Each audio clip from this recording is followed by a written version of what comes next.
ওয়াজ মাহফিল অনেক অনেক বেশি ভালো লাগে, আর তার থেকে বেশি ভালো লাগে ওয়াজ মাহফিলের মধ্যে কাহিনী। আর সেটা যদি হয় হুজুরের চোখ দিয়ে দেখা একটা কাহিনী, সেটা তো অসাধারণ হবে। তো আজকে দেখবো আশ্চর্যকর কাহিনী, যেটা নিজের চোখ দিয়ে দেখা এক কাহিনী বলল হুজুর। তো সত্যি খুব সুন্দর লাগে, এবং হুজুরের মুখ থেকে কাহিনী সেটা নিজের চোখ দিয়ে দেখা, সেটা অসাধারণ হতে চলেছে। এবং দেখবো চ্যানেল যদি নতুন হয়ে থাকো ফটাফট সাবস্ক্রাইব করে দিও, এবং পাশে থাকা বেল আইকনটি টং করে বাজিয়ে দিও, একটা লাইক করে দিও। তো চলো আজকে ভিডিওটি শুরু করা যাক। আমার জীবনের একটা কাহিনী মনে উঠলো, এই জন্য বলতেছি, দেখি যুগসূত্র মিলে কিনা। আমি 6 বার গেছি ক্যামরুন। এবার ক্যামরুন হয়তো অনেকে চিনেন না। হ্যাঁ, নামটা প্রথম শুনলাম। ওয়ার্ল্ড কাপ ফুটবলের টিম আছে ওদের। ও, আমি 6 বার গেছি ওই দেশে। ওই দেশে 250 কিলোমিটার জায়গা আছে, জঙ্গল। ওইখানে দেড়াইতা মানুষ বাস করে, একবারে এতটুকু শর্ট ফিগার। ওরা কোনো জমিনে বাস করে না, ওরা জঙ্গলে গাছে মাচান বানায়, ওই মাচানে বাস করে। মাচান বুঝেন তো? একদম ওটাতে বাস করে ওরা। আর দীর্ঘদিন ধরে এটা ফ্রান্সের আন্ডারে ছিল। ফ্রান্স ওদেরকে সভ্য বানানোর বহু চেষ্টা করছে, আজ পর্যন্ত করে নাই, করতেছে বটে। সারাদিন প্রজেক্টরে ওদেরকে সভ্য বানানোর দেখায়, কেননা ওইখানে অনেক ভাষা আছে, কিন্তু মেইন ভাষা হলো ফ্রান্সিসি। তো ওদেরকে সারাদিন সভ্য হওয়ার প্রজেক্টরে দেখায়। ওদের কাছে ছোট ছোট দাও আছে সবার সাথে, আর কাপড় অতটুকু আছে যেটা না বললেই নয়। কি বুঝতে পেরেছি। কি কোনো মতে ডাইকা রাখছে আর কি। আমি 6 বার গেছি, তো সভ্য আজ পর্যন্ত একটাও বানাইতে পারে না। ওরা সারাদিন প্রজেক্টরে দেখে, বিকাল বেলা আসলে দাও দিয়া সব কাইটা ফাইটা ছিঁড়া মিরা আবার ওই মাচানে যায় ওঠে। তো শেষবার যখন আমি গেছি ওইখানে ইস্তেমায়, তা আমাদের ইস্তেমায় 1-150 আসছে। বুঝেন না, দেড়াইতা 1-150। এটা আবার পড়ছে পাগড়ি, রাখছে বড় বড় দাড়ি, গায়ে দিছে জুব্বা, আবার মেসওয়াকও আছে যাবে ওর চেয়ে বড়। মেসওয়াক তো 1 বিঘা হইতে হয় না। আমাকে ফ্রান্সিসি সাংবাদিক জিজ্ঞাসা করতেছে যে, আচ্ছা আমরা তো এতদিন চেষ্টা করলাম, একটাকেও তো সভ্য বানাইতে পারলাম না, তোমরা এগুলাকে সভ্য বানাইলে কি কইরা? পাগড়ি, জুব্বা, দাড়ি, মেসওয়াক, ঠিক না? সবটি হাঁটে একসাথে, 1-150 এক লাইনে হাঁটতেছে। তো ওই ইস্তেমার সবচেয়ে মজা ছিল ওদের দৃশ্যটা। আমার কাছে একজনে নিয়ে আসছে, ফ্রান্সিসি সাংবাদিক, এডিরে সভ্য বানাইলা কেমনে? আমি ওরে বলতেছিলাম, দেখ আমাদের কাছে একটা পরশ পাথর আছে। কি? ও বলে পরশ পাথর আবার কি? আমি ওকে বুঝাইলাম যে আমাদের দেশের প্রবাদ বাক্য আছে, এরকম একটা পাথর নাকি দুনিয়াতে আছে যেটা লোহায় লাগাইলে সোনা হয়ে যায়। তো হাসি দিয়া বলতেছে, এমন কোন পাথর তো দুনিয়াতে নাই। সেটাই। আমি কই, তুই 2 সেকেন্ডের জন্য মাইনা নে, 2 মিনিটের জন্য, যে এমন একটা পাথর আছে। আচ্ছা মেনা নিলাম, আমাদের কাছেও একটা পরশ পাথর আছে, যেটা ছোঁয়া লাগলে মানুষ মানুষ হয়ে যায়। সেটা হইল লা ইলাহা ইল্লাল্লাহ মুহাম্মাদুর রাসূলুল্লাহ সাল্লাল্লাহু আলাইহি ওয়াসাল্লাম। বিশ্বাস করেন, ওর চোখ দিয়ে পানি চলে আসে। আমরা এত টাকা খরচ করলাম, এত চেষ্টা করি, ওদেরকে সভ্য বানাইতে পারলাম না, আর তোরা সভ্য বানায় ফেললি। তো যেটা বুঝাইতেছিলাম, যদি আল্লাহর রহমতের ছোঁয়া আমাদের না লাগতো, তাহলে কসম খোদার আমরা বেঁচে থাকতে পারতাম না। আমি আপনাদেরকে প্রমাণ দিতেছি, প্রমাণ। বলেন রাগ হয়ে যাবে? সারাদিন আল্লাহর ভোগ করি কতটুকু? কোন জিনিসটা এরকম যেটা আল্লাহর ভোগ করেন না? সারাদিন আল্লাহর ভোগ করি কতটুকু? এই যে বসে আছেন, বলেন যদি এখানে 50টা পাংখাও লাগানো হতো, কিন্তু যেই বাতাসটা মাঝে মাঝে আপনাদের উপরে ছোঁয়া লাগায়, এরকম ঠান্ডা মনে হয় করতে পারতো না। সত্য তো? সারাদিন কাঠটা ভোগ করি। আচ্ছা বলেন তো, কতবার ডেলি আল্লাহ বলি? কতবার আল্লাহ বলি? এই মজমায় কেউ বলুক যে আমি ডেলি 100 বার 1000 বার আল্লাহ বলি, 200-400 বার আল্লাহ বলি। কোন যুবক বলুক যে আমি ডেলি 10 বার আল্লাহ বলি। ঠিক কথা বলেছে। সারা দিন নাফরমানি করি, সারা দিন। কসম খোদার, রহমতের ছোঁয়া সংযোগ যদি আমাদের সাথে না থাকতো, তাইলে 1 সেকেন্ড 1 মিনিট বাঁচার ক্ষমতা ছিল না। সত্য আপনি কথা। আপনাকে বিবেকটা দিয়ে একবার চিন্তা করেন যে আমি আল্লাহ ডেলি ভোগ করি কতটুকু। এই পানিটার দাম কতটুকু? কত দাম এটা? 1 লিটার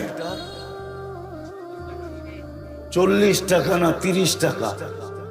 যদি পানির দামে অক্সিজেন কিনতে হতো, তাহলে ডেলি 16,500 টাকা অক্সিজেনের বিল দিতে হতো। আজকে তো দুঃখের বিষয় এটাই, উম্মত নিজের দাম জানে না, পরিচয় জানে না। বংশের পরিচয় তো জানে, কিন্তু উম্মতের পরিচয় জানে না, যে আমি কার উম্মত, কোন নবীর উম্মত, আমার ভ্যালু কত, আমার দাম কত, আমার মর্যাদা কত, আমার ইজ্জত কত, আমার সম্মান কত। ভাবলে বোঝা যাবে এই উম্মতের একজন ব্যক্তিও যতক্ষণ থাকবে, একজন ব্যক্তি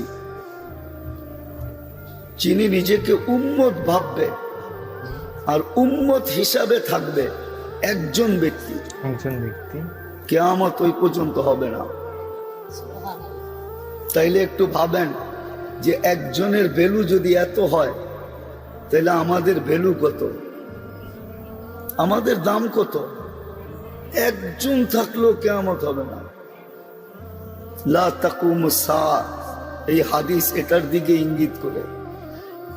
একজন যতক্ষণ পর্যন্ত নিজেকে উম্মত ভাববে আর উম্মত হিসাবে রাখবে, ততক্ষণ পর্যন্ত দুনিয়াতে কিয়ামত হবে না।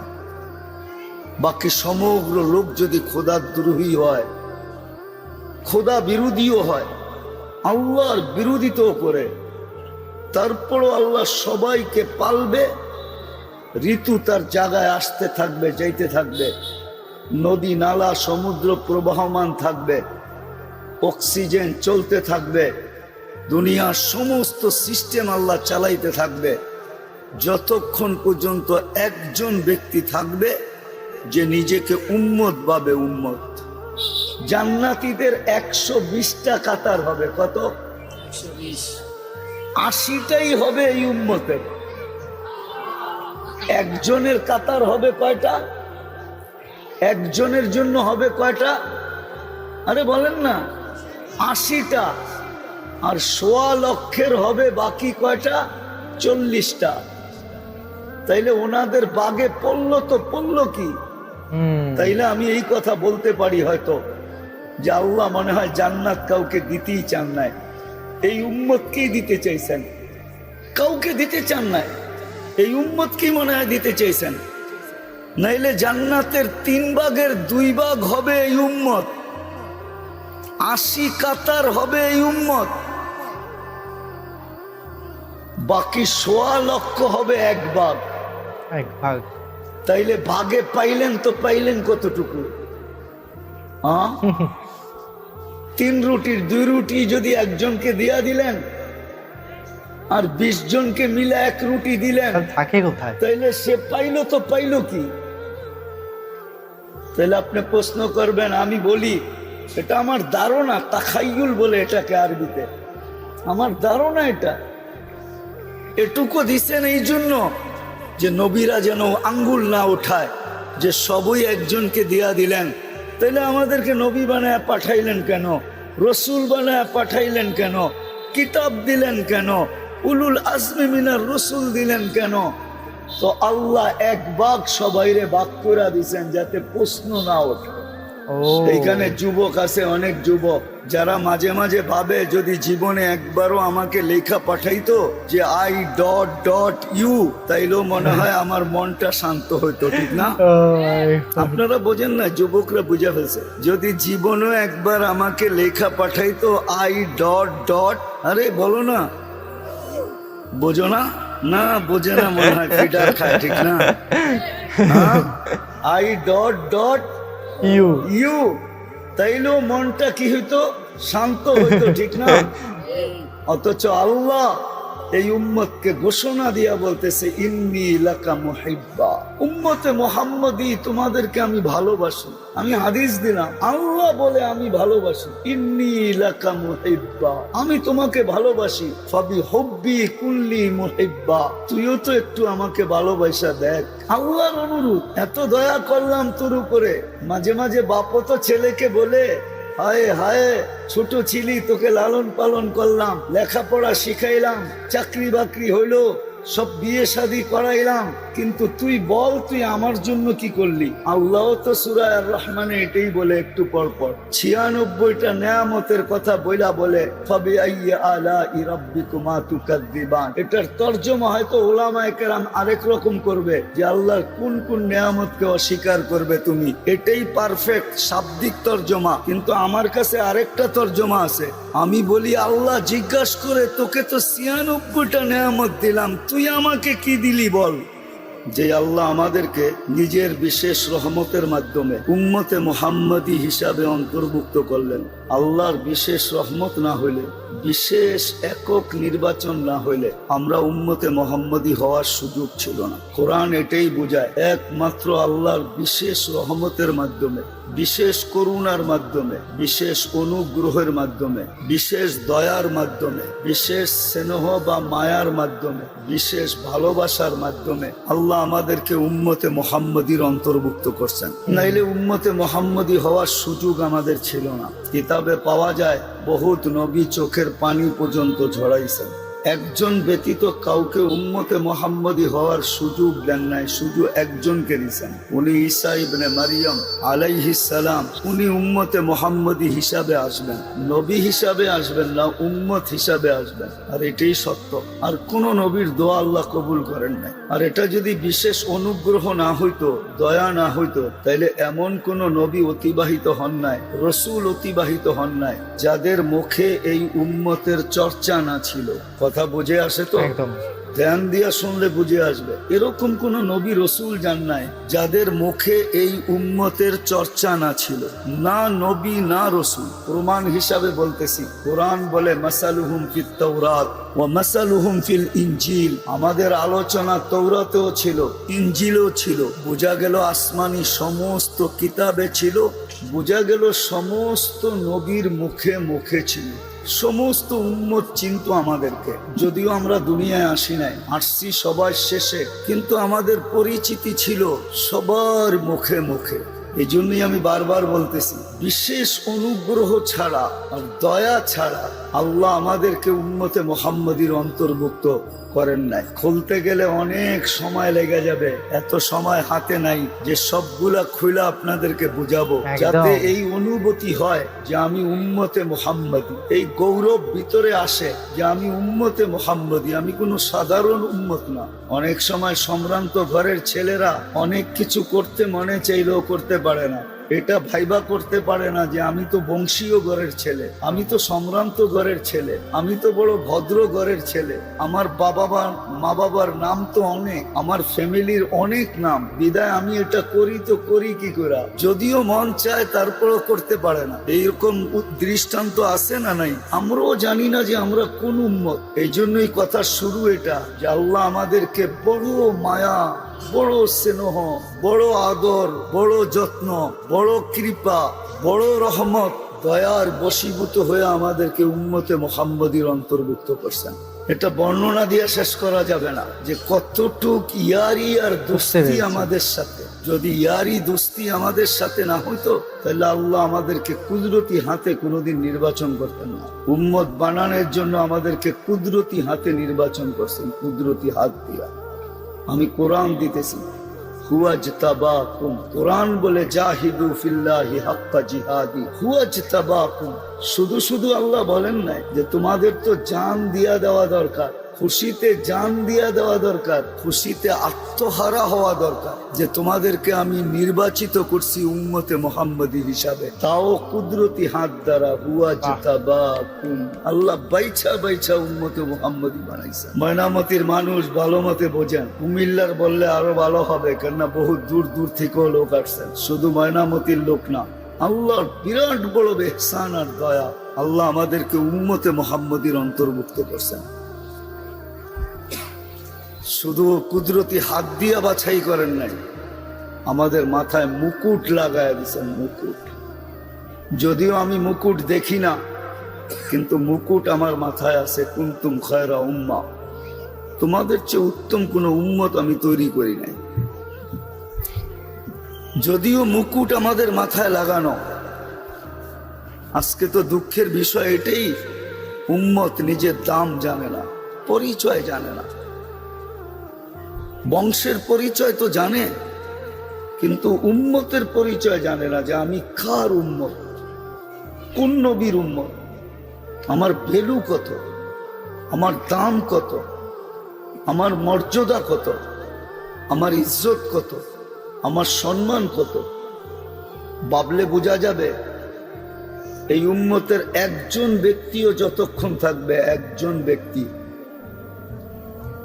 যিনি নিজেকে উম্মত ভাববে আর উম্মত হিসাবে থাকবে, একজন ব্যক্তি, কিয়ামত ওই পর্যন্ত হবে না।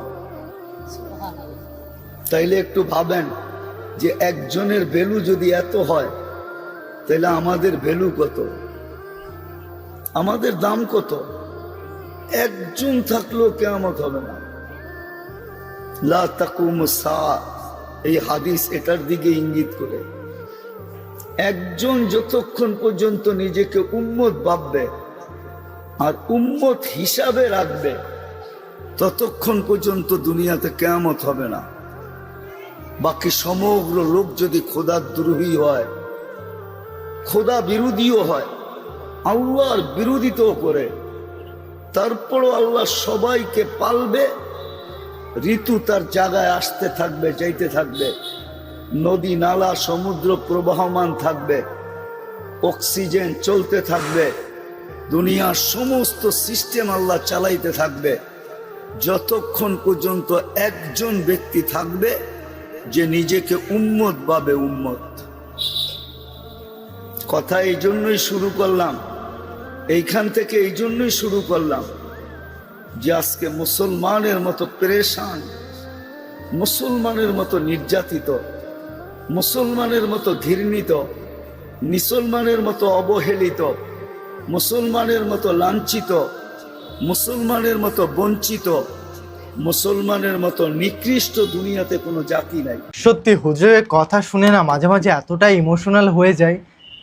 সত্যি ওনার কথা অনেক অনেক মাহাত্ম্য, এবং উনি অনেক মানে আমি অন্যান্য হুজুরকে দেখেছি অনেক চিন্তা ভাবনা করে বলে, কিন্তু এই হুজুর মন ছুঁয়ে কথা বলেন। এটা আমার কাছে মানে মন থেকে বলেন, মানে মনে গভীরে গিয়ে আত্মাকে টাচ করে বলেন বা রুহুকে বলেন। তো সত্যি মানে ওনার ওয়াজ মাহফিল আলাদাই একটা এনার্জি, আলাদাই একটা নতুনভাবে নিজেকে গড়ে তোলা এবং নতুন করে সুন্দর করে উদযাপন করা নিজেকে নিয়ে। তো খুব সুন্দর লাগলো আজকে ওয়াজ মাহফিলটি। এবং তোমাদের কেমন লাগলো অবশ্যই কমেন্ট বক্সে কমেন্ট করে জানাও। এবং কি ধরনের ভিডিও রিয়াকশন চাই সেটাও কমেন্টে কমেন্ট করে জানিয়ে দিও। তো চলো guys, bye bye, take care.